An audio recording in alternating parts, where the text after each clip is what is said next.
Hey, welcome back, my fellow Clashers. Thanks for tuning in. We're going to be telling you how to stop the phishers today. But first, please jump over to my Instagram and give me a follow there. I post sometimes, and yes, that is me logging this winter. Still one of my favorite jobs. Also, if you guys could take the time to smash that subscribe button, muchly appreciated. And oh my goodness, could it be? Is the original Savage 8.9 back up and running? You'll have to stay tuned to find out. But it's not going to be this episode. It's looking pretty good, though. So, for some of you that don't even know what Phisher means, basically it's just a dishonest way of gaining information and doing, dishonest things with them. And they're using this information to steal accounts. Now, I didn't even know what it was until this year, or maybe late 2019. But Supercell also has to acknowledge that they have a problem with their staff. And that is ultimately where it begins. Because there is a series of questions that Supercell will ask you. They'll ask you when the account was made, where the account was made, what devices are used. They'll also ask you the email that you first used, and sometimes a couple of other questions, when the first gem purchase was bought. And I can answer every single one of those questions with great accuracy.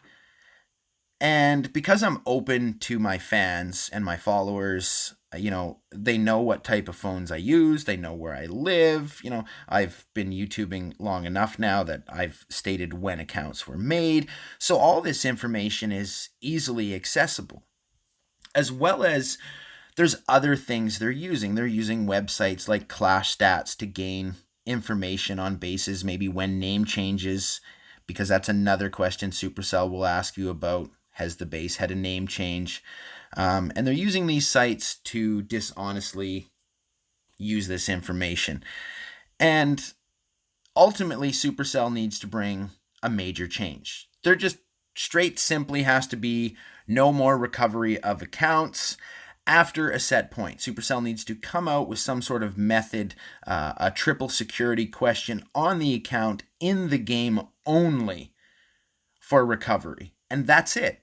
Because all the other information is just way too easy to get. Like I said, they can look at your base. If you're one of the people that likes to keep spawns, a way to protect yourself, unfortunately, delete all your spawns. But how fair is that to us, Supercell, that, we've worked hard to keep those spawns, and you even come out with shovels because you know how much people like to keep the spawns, just so that they could move them out of the way and still have a decent base.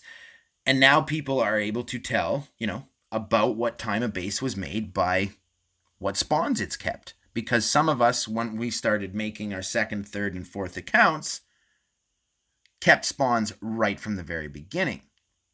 And while we're at it again, let's drop another subscribe in there. It's really not that hard. Turn on the notifications, hit subscribe. I'll bug you once in a while. As well as, people just coming in asking general questions, like where you're from. Maybe you use emojis when you talk a lot. Emojis will give away whether you're Samsung or Apple. And it just seems like sometimes Supercell takes the simplest answers as well as not even all of them. Sometimes you can pass through, out of their 6 questions, you might give them 3 and they'll correct it. Like there really is a problem within the staff itself for this. Being able to tell Supercell that you're on an Apple or an Android is pretty simple and basic and straightforward.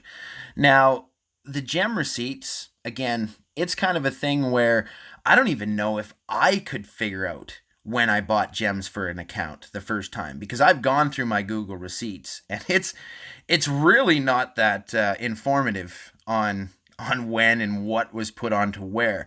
So these guys have simply just been making up, in some cases, fake gem receipts. And they're passing through fake gem receipts.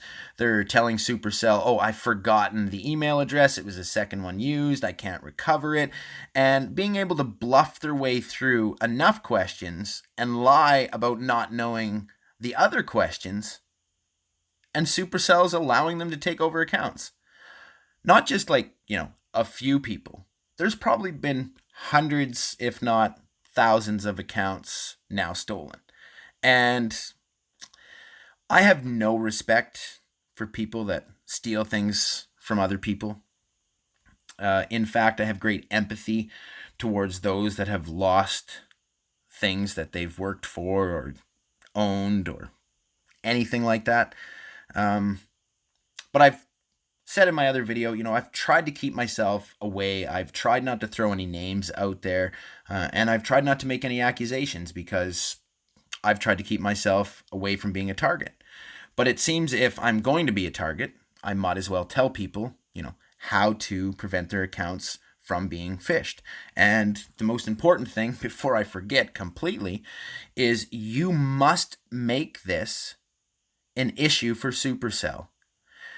Go on to Reddit, share this video, start a post, get things rolling, have it noticed, because Supercell developers watch the Reddit posts a lot, actually more so I think than they do their own in-game, or I don't even know if forums are going anymore. But this is where it needs to be brought up. It needs to be shared, it needs to be talked about, it needs to be brought up, and it needs to be addressed. And that is how you're going to get it to stop. It's the only way to get it to stop, is for Supercell to acknowledge that there is a problem and that it is on their end and that something needs to be done. Like I said, it's pretty simple. Just disable permanently the recovery of all accounts. So thanks, phishers, for possibly, ruining it for any honest people that might want to get their account back. Hopefully Supercell would do this, of course, after a said time. Say, okay, we're coming out with this update, with this system. Allow us to put our recovery questions on, and then after that point, the account is only recoverable through those series of questions. And don't make them as basic as what you have. They have to be a little more private than, where do you live? People know where I live. I live in Saskatchewan. I don't hide that. What device do you use? I got Samsung. People know that. I don't hide it. And while I'm on this replay, I might say, Joey, lose a couple of those archers and bring some wall breakers. This was a great raid, by the way, if you watch how it goes. Really, the biggest problem was getting their way through. That queen needs to be able to get in. She takes too much time to get through the walls. He had a jump spell up for the top, but I don't know. I'd have replaced those few archers, bring some wall breakers for her, and help her get in there so she can, do her thing. You guys will see why. Ha ha ha. So basically back to, protecting yourself. I mean, you can do some things. You can, get another device completely different that nobody might even know about and put your account on it.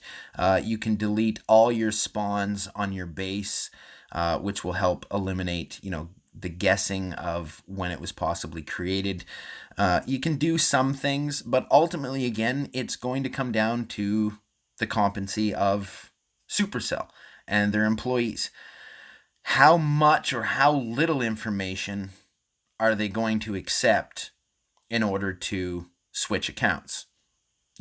Thanks to the phishers, I've now gone from no accounts on Supercell ID to all accounts are now attached to Supercell IDs, because now if I got to switch back and forth from one to the other on other and one, go from into ID and out of ID, and it's more annoying than it was. So I didn't even have ID, but now I have ID on everything. Ain't I lucky? So again, share this video to your social medias, get it posted to Reddit or posts out to Reddit, send messages to Supercell, post it on forums, get it talked about, make it something that Supercell has to address, and hopefully we will see this situation and this sort of thing dying down in the future. And as always, peace and love, peace and love. I will see you guys in the next video. It could be Town Hall 7, it could be Savage 8.9. See you there.